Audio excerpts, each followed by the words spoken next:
Hi everyone. We're all set? Yes? You had a nice lunch? Okay, great. Okay, so first of all, I'm Aleksandra, this is Nevena, and we are from Webelinx Games, as you can see right there, our logo. It's a game studio based in Niš. I don't know how many of you are from Serbia, how many of you are from other countries, but anyway, it's based in Niš, nice city. And we are creating, developing, and publishing mobile games. So exclusively mobile on both the Android and iOS, so both Play Store and the App Store.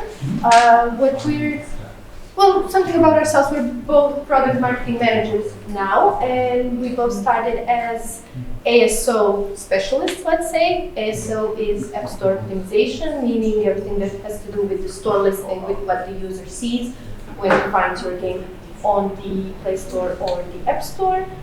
Then our role kind of expanded, it changed, and right now we're dealing with everything that has to do with promoting a game in every single phase of its development. So when the game is ready to be promoted, there are different phases. You're going to hear about it today. Hopefully we're going to have some questions because there's a lot of things. We're going to mention something, probably going to leave something out. So any questions will be very welcome at the end of the presentation. So I'm going to leave Nevena to tell you. Yeah, I suppose that you may be or may not be so familiar with the marketing strategies because I saw that your profiles are quite different. So more of a creative side, but marketing strategy is all about creativity while respecting some rules, and we'll try to show that to you here. But first of all, let's see, what do you do when you have that really nice, fun, engaging game of yours? How do you promote it, and why is it even important? Many people may think that having a good game is enough because, yeah, I've put all of my effort into creating this. It looks great. It has great features. I love playing it, but they rarely wonder, will other players like playing it? And that's why we need to go through different marketing stages and to prepare for launching a new game. There are 5 million of apps in Play Store and App Store, and it's a mess. So your game will be there, but may not be seen. And that's where marketing comes to show all its possibilities. Have you seen how many Pac-Mans were in the picture? Did anyone count Pac-Mans in the picture? No. What about now?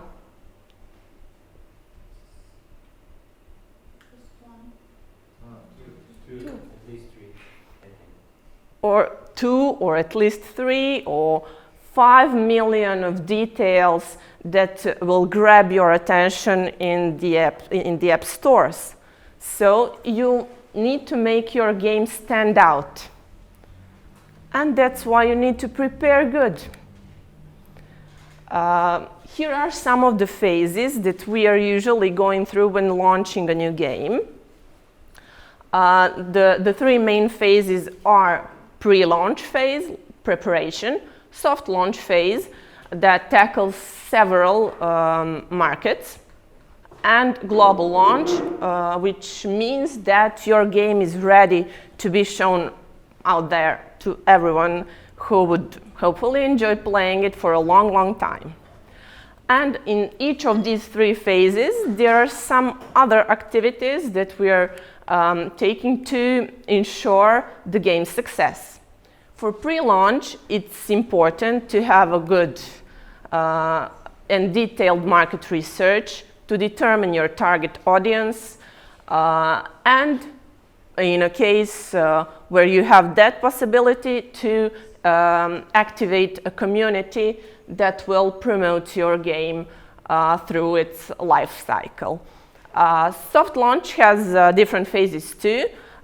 Here they are marked like as phase 1, 2, and 3, and we will see afterwards what does it mean. But let's see first where to start. What do you need to do before you launching the game? Well, I've already mentioned that that's prepare. Why? It's a bit cringy, sorry. Maybe the cringiest thing, but yeah, by failing to prepare, you're preparing to fail, and that we've seen that many times. When you're not ready for a game launch, it will rarely succeed. So we start here. Yeah, exactly. So we start with the pre-launch. You don't have to have a ready product at this point. So market research is what happens once you have a great idea based on some other game you know, or just an original idea. Now you need to think about, as Nevena mentioned, who will play it. I will love it, but who will also love it? Are there similar games? Is there an audience already that we can present this to? So, as you can see, what's on the slide is from a tool called AppMagic. That's just what we use. There are several tools, actually many tools, Sensor Tower being one of them, AppTwig, etc. And what you need to look at right now at this stage is who are your immediate competitors. So if you're making a role-playing game, what are the most the role-playing games with the most downloads at the moment, with the biggest revenue and everything else. So a tool such as AppMagic provides that information for you. So it gives you a number of downloads, their own estimation of the revenue that the game is accumulating, and on the, well, your right-hand side, there is an example of our own research when we were, I would say, preparing a new interactive story game. Yeah. If I may interrupt. Yeah. We have a rather diverse portfolio of interactive stories, but we wanted to give it a little nudge and try to make something a bit different. To introduce some new mechanics to the game, and that's why we needed to do thorough marketing research to see is there enough room for that kind of game in the market, and is it possible to acquire enough players that are interested in that hybrid genre. Not just interactive stories, but also interactive stories with that role-playing twist. Can look into the future. Once you make your own list of competitors, you can see the current trend. Are the number of downloads going up? Is the number of downloads going up or going down lately? And stuff like that. On your left-hand side is a data studio report, a snippet from a data studio report. When we then look at where are the people that are downloading this game. So in this case, it's United States, Brazil, Russia, and so on. So that gives you an insight where you're going to promote it, where your possibilities lie. So key players in the genre, top markets as well, downloads and revenue, and also the revenue you see is accumulated through in-app purchases. So if they have a high number of downloads but not a lot of revenue in the tool, that means they're mostly using another monetization model such as in-app ads. At this point, you can also look at the features they have and at the pain points they might have. Pain points, meaning that you can go to the stores, look at the reviews and see, okay, so the players love this game, has a lot of downloads, but they want to see this, or they don't really like that. And you can take that into account when developing your own game. So also, once the game is live, you go back, you look at it, is there a new player, is someone else else developed a new game that's now a direct competitor of yours and stuff like that. Yeah, basically, you need to stay in touch with the market and with the changes that are happening, and there are a lot of changes that are happening at any time. You have to react quickly. Yeah, you need to react really fast. Okay, so target audience, who are you making the game for? So perhaps you didn't see this model. This is created by Game Refinery, another tool that we personally use at the company. But there are others, as you can see, Quantic Foundry, Bartle Player Taxonomy, etc. Mostly the terminology is slightly different, but the point is the same with all of this. So what are the types of players? As you can see, there are 8 here, and what drives them, what motivates them to play games? I'm going to take an example from our own portfolio. So we have an escape room game, an escape room adventure. So when looking at this taxonomy, basically. Can I stop you? We have an escape room. Can you think of a personality, a person who would play an escape room game? Out of these, perhaps. Explorer. Mm-hmm. Explorer. Yeah. Okay. Something else? Someone else? Thrill seeker. Okay. Treasure hunter. Okay. That's quite interesting. All of those. Basically, that is also something you can test later on when you're making like screenshots, icons, messaging. There are different things that would appeal to different people. Basically, what I would personally say is that they're mostly thinkers because it involves a lot of solving puzzles, right? But it does have to do with all the things you mentioned. Thrill seeker, exactly, like you have to escape from a room, right? So what would a thinker, a player who is a thinker, what would he or she look for in a game? Like a cognitive challenge, right? A brain teaser, something that he or she can get a thrill from solving, like sense of accomplishment. So basically that translates to motivational drivers such as escapism, thinking and solving, as well as escapism, excitement and thrill. But I would also say it can do with mastery, completing milestones like passing the levels, finishing chapters, because our escape room is composed of different levels and it does have a backstory, so you do have a sense that you are completing milestones and perhaps even hunting for something, from the way out, solving the mystery, etc.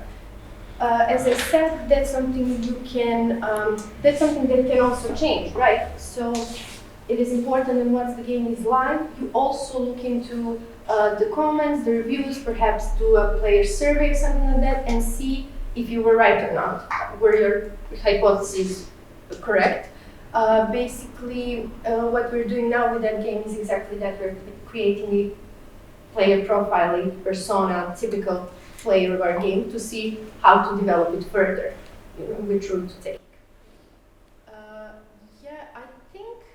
So it's up to you which model to choose, or you can combine and find the one that suits best your audience and your game. There is no I just prefer this one because prefer. it's very comprehensive, it's very straightforward. There's one created by Facebook as well, but as I said, slightly different terminology, exactly the same point. So you can't go wrong. Oh. Yeah. Going back to the interactive story we mentioned. Yes.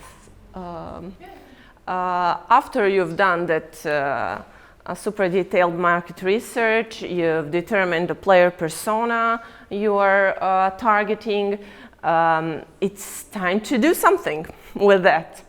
And here we're taking the example of the already mentioned example of the other game, the role-playing interactive story kind.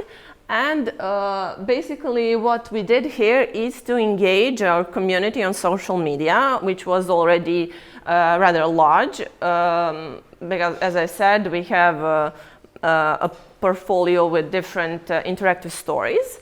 And we use that fan base to examine the market for a new game, to see if they are still there and still interested to play this kind of games. So what you can see here are the posts on Facebook, Instagram, and YouTube. Those were the largest communities, which had, I think, 4 times bigger reach than our previous posts, and which showed us that the new game was a way to go. And also the teaser video show. According to a legend, the night air is filled with dreams, both good and bad. Where am I? Am I dreaming? I don't have much time. Logan, wait! Don't go! I wish I could. I need your help. I know you're going to make it. I believe in you, sis.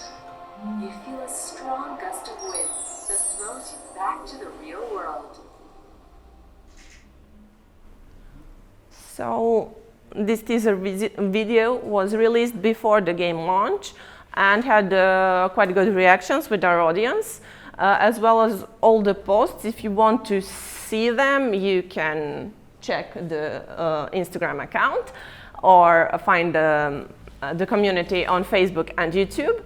And basically that fan base, that user base was really important for us when the game was launched too, because it gave a good boost to the game in the first days. We had a lot of players that were playing the game, and we could really quickly get the first KPIs and measure the game performance. That's one of the ways to go in the pre-launch activities. The other way? Right, the other way is pre-registration, meaning that you can publish, quote unquote, publish your game before you actually have a product. So what you need to do is create promotional graphics such as icon, screenshots, also description, everything else. That all has to do with ASO that I mentioned in the beginning. And you put the game out there for people to pre-register. You also can really expect people to find it organically in a sea of over 5 million. So what you can do is actually create a campaign using Google Ads, for example, that's what we did. I do not think it's available on Facebook, that type of campaign. So what you do is promote it. You choose markets that you discovered previously in market research, and you let it out there. In the console, you will have the number of pre-registrations that you accumulated, and what you can expect or hope for can be up to 20–30% of those pre-registrations to convert into actual installs once the game is live, because they all get a push notification, or perhaps they even have the auto-install option, so it just installs the game on the device. However, it doesn't really work like that every single time. So expectations could be 30%, but reality could be, for example, 2 to 5, which is what happened with one of our games. There could be a number of reasons for that. A lot of people, when you have a campaign, you will get a lot of clicks, just like accidental clicks, or people will pre-register it and then forget about it, and once they get a push notification, they'll go, well, I'm no longer interested. Those are all the risks that you need to consider, but also, email marketing is another thing we did, but it only works in certain cases. We did this pre-registration model, so to say, for a basketball game, but we previously had another, not really similar, but another game with the same theme, basketball theme. So what we used were the emails that we got through the other game, through things like in-game bug reports, so to say. That's the way to collect emails. And also people were applying to be to test our game, I would say. So we had a lot of emails, and we used, I would say, MailChimp, if I remember correctly. Yeah, we used MailChimp. We let them know that the game is there. That also accumulated some pre-registrations. And that's how it works. It can work, or it can work great, or it can work not so great. But what is important to mention is all of these stages, you can do them right. But the whole point of going through the phases is to see if the game is actually, at the end, let's say, worth it. Like, not all the games get to the global launch. So yeah, cross-promotion, I don't know if you're familiar, you can promote your game through your other games, that's a great way. You have a great user base, if the game is similar, you have a puzzle game, you're making another one, so you just promote one through the other, that's a great way to get, well, not organic, but free. Yes, basically when you're an established developer, you're looking to use the existing user base if the audience is similar to get the first KPIs and to decide whether to proceed with the game, with the project, or to unfortunately kill it. And once you've done with all those preparation phases and you think the game is ready to be published, it's time to soft launch. What does that mean? That means that you will choose certain markets and that are restricted to publish the game in order to get the first KPIs, to measure the performance and to see where is the room for improvements in the next development phases. So it's like we could call it test launch also before the global launch. And do you remember how many phases are there in the soft launch? 3 phases in the soft launch. It looks something like this. There is the first phase of technical launch. In the second phase, we're doing optimizations in the game and in the marketing strategy. And in the phase 3, we're focusing on the monetization. Alex mentioned that you're publishing the game when it's not fully polished. So when it's enough polished, polished enough. Yeah, I'd say that. So it needs to be playable, that's for sure, but it doesn't need to contain all the features that you planned in the first place, because that means that the development is taking really long and that you're putting many resources to that, and in the end it may fail, because the fact is that 9 out of 10 published games fail. So sorry. You're gonna start saying on the positive note soon. Yeah, but yeah, that doesn't mean that you shouldn't try, but you need to be prepared to try a lot. So it also doesn't mean that the game is not good. Yeah. That's what you want to avoid here. So you want to make it iterations based on what you learn. So each phase has its own goals and should teach you something. So you go back to the drawing board and you make adjustments, because once the game gets out there, they might not see, like you can make a perfect game and then people don't know how to use it, because you failed at the first thing, you failed at creating a tutorial that's comprehensive enough for people to understand how to play the game. And things later on. That's why we have the first phase to check if the game is stable enough to be played, if there are some major bugs, if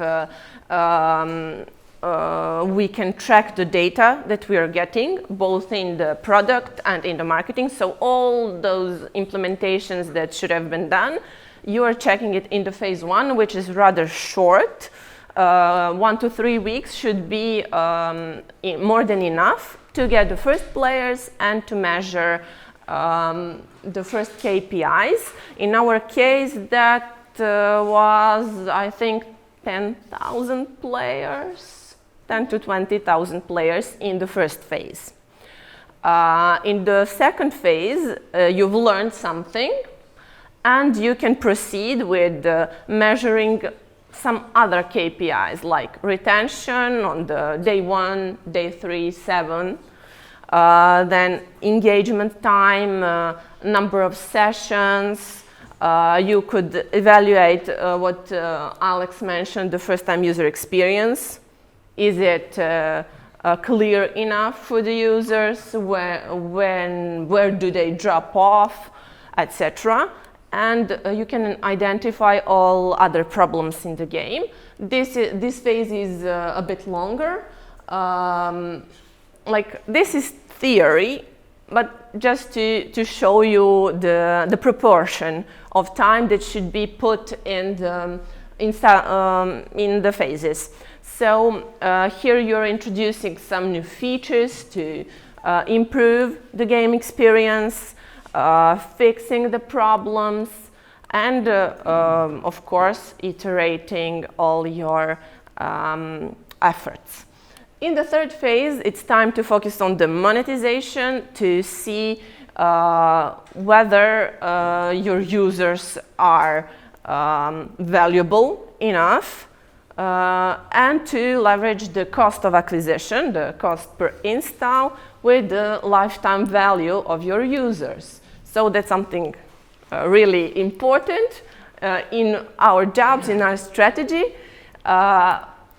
So we're measuring the conversion to purchasers if the game is in-app based, and tracking ROAS. That would be return on ad spend. So what you invest in the game should return in a certain period of time. This phase could also last for 1 to 3 months, but you should remember that sometimes games stay in the soft launch for 2 years. So it's kind of relative. It depends a lot on the genre. It depends a lot on your resources, on the things that need to be done. So, yeah. Okay, so Nevena already mentioned the key points. We're just going to take a bit of a deeper dive. So phase 1 is technical launch. Are there too many bugs or just a few? You need to work on them, see where do people drop off, do they understand how to play your game. Also game stability, we mentioned that. We use Google Play to do the soft launch generally. So if the game makes it out of phase 1, it can get its own iOS version, is what we do. So key metrics to look at here, day 1 retention, how many people stay in the game. It should show you, is there a potential for the game to be developed further? Is there enough interest for people to play for 3 days, 4 days? So what you do, if you have other games, or if you just consult the internet to see what good day 1 retention percentage is see if you come near it, right? So you can shoot for 30%. 30% of the people who install it have it on their phone the next day and play it again on the next day. That's a good number, for example. Also, how many sessions they have. How long does a session last? Do they play your game for 12 minutes or just a few? But you need to have realistic expectations. How much content you created? Is there enough for people to play for 20 minutes on the first day? Things like that. Also, is everything working? Are we tracking all the installs correctly all the reporting? So at this point, if you wanna not just rely on organic acquisition, you can do a paid user acquisition or campaigns. At the end of the presentation, we have a neat little slide explaining all of this. All of these terms, I would say, including tier 1, tier 3 markets. So perhaps you know tier 3 markets are the less competitive ones. They're not so developed countries. Their spending habits and buying power is lower, but also cost per acquisition or cost per install is also lower. So if you do it in the Philippines, you can expect to get a download for 8 cents, which is something that might fit your budget, and not do it in the US where you can pay up to a few euros for an acquisition. Also, organic is still here. You're still doing social media, cross-promotion, everything you have available to you. Hopefully, within the 3 weeks, you can see whether you can proceed to the other phase or not. And if you do, then basically in the phase 1, you're chasing installs to have a good user base to measure the first KPIs, and when that phase is finished, you can pass to optimizations. I've already mentioned what does that mean. This phase could also entail the publishing on App Store. So once you see your game is developed and fitting the Google Play market, you can start publishing on App Store, so you can pass to App Store. And in this second phase, with the paid user acquisition, we are focusing on a bit different markets. Tier 2 are markets that are a bit more developed, where people can spend more money and stay longer in the game. So that are mostly European markets that we targeted so far. And the channel we are using are still Google Ads and Facebook Ads, but we are starting to diversify the type of campaigns. So we are not chasing after installs anymore, or we are chasing after installs, but we are trying to find the more quality users. So users that will do something in your game. For example, pass 10 levels in the first day, or I don't know, a login, subscribe, something like that. That would mean that we are setting event-oriented campaigns that would need more resources, but should acquire better users and should give you even more information about their user journey in the game. And this is when you could consider more detailed targeting. So in the first phase, we're just getting... Yeah, we're targeting everyone. Women, men, all age groups.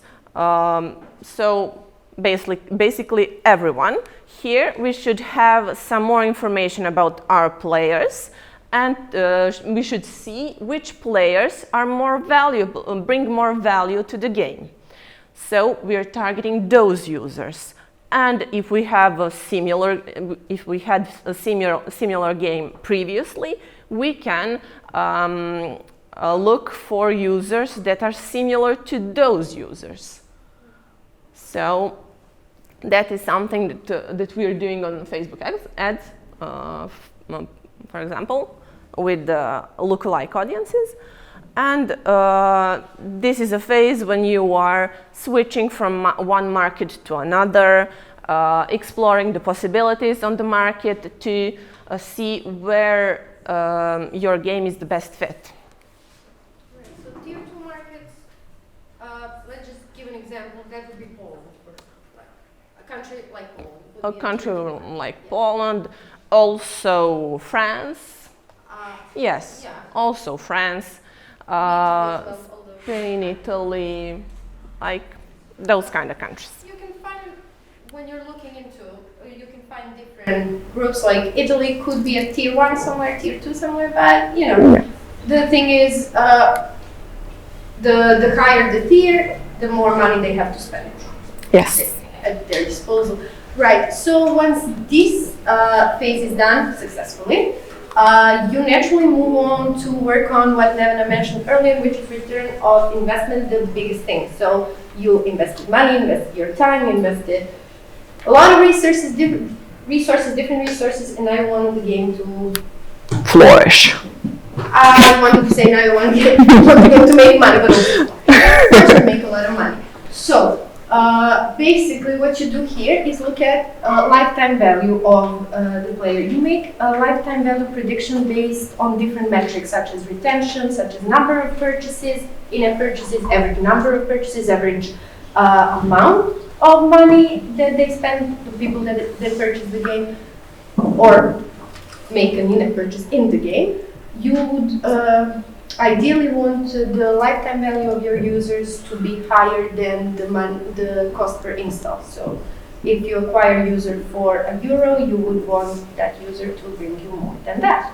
Also, at this time, you're setting some benchmarks on the return of investment dates. So do you want to get 100% of your investment on day 7 or day 30? That would greatly depend on the retention. So the better retention, the sooner you'll get your investment back and start making money on top of it. So key metrics, retention, I mentioned it. Also purchaser conversion rate. So how many of the people playing your game actually convert into payers? and what is the average revenue you get per user and the average revenue you get per paying user. Those are the metrics you look into at this time. Also, another campaign type is introduced, which is value oriented. So now you want to get the most valuable players. Different type of campaign. So pure installs is the lowest investment. Getting the most valuable players is the biggest investment in terms of money you need to put in. Basically, a lot of numbers everywhere, but yeah. Numbers, spreadsheets and data studio reports. Channel, you can use whatever you want. So Google, Facebook, anything else, set plugin, Unity. And now you're targeting people with the most money, which is the US, Japan, Norway, and similar countries.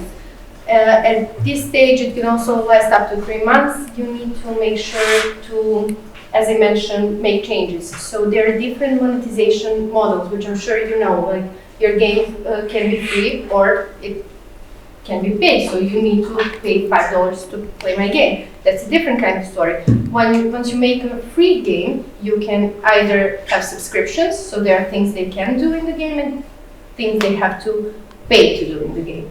Then you have in-app purchases, so you can pay, but if you want to advance faster, get more coins, you know the drill, you need to make in-app purchases. And also there are in-game ads, which we all know can be annoying, but it's a monetization model that works. What we do is hybrid. We have in-app purchases and we have ads. So you can also experiment with that. So if 85% of the people playing your game are just watching ads, like it's not a problem for them, then you can perhaps take that direction, or introduce more in-app purchases, special offers, and see how they respond to that. Those are the things you think about at this phase, right? Yes. And hopefully, at the end of this phase, Yeah, global launch. so now, Yeah, congratulations. You made it. Everyone can play your game, and everyone should do that. no. Yeah. Right. So this is the journey again. Of course, you can decide if things are going too slowly at some point to just get it out there for the whole world to see, and then still work on it. You will have to constantly work on it once it's launched globally. Yeah.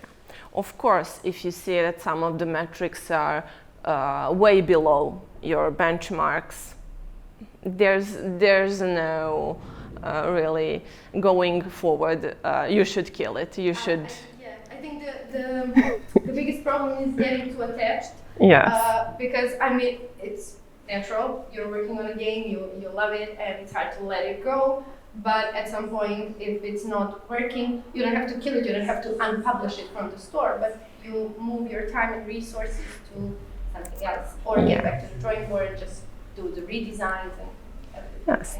And you look at the project as a lesson learned for some new ideas to be more successful. So yes, as Alex said, here is the little glossary that we made because there are a lot of these abbreviations. We could share the presentation we do if you wish afterwards. So you can check all of this out once again.